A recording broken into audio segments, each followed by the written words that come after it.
Hello, my name is Honor.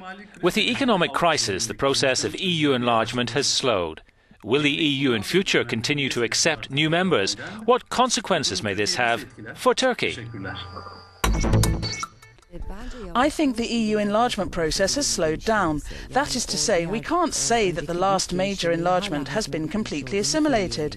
Besides, you have to add to that the economic crisis. That is why, for the last 2 or 3 years, no one has really been speaking of enlargement. But the EU is faced with a problem. If it does not expand, especially with a candidate like Turkey, it does not know what to do and does not know either how to reconsider its relations with the latter.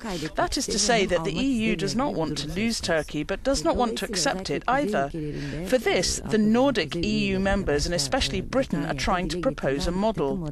It's a model for candidature by stages. That is to say that the EU with Turkey sit down together and readjust the conditions and the application process, creating a new path. This idea is not a formula to prevent the accession of Turkey.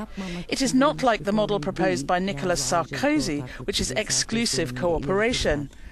Instead, this model is to be beneficial for both sides. That is to say that Turkey becomes a member only for those community benefits which she accepts, and is represented in the institutions involved in those community benefits in question. So Turkey becomes a member slowly, and if it did not accede to certain benefits, it should not be forced.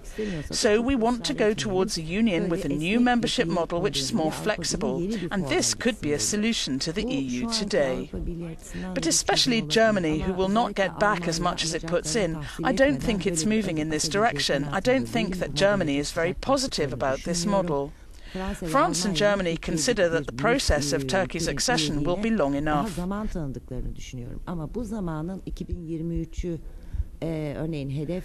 if the given time exceeds 2023, we will face the problem of loss of the candidate, as the UK says.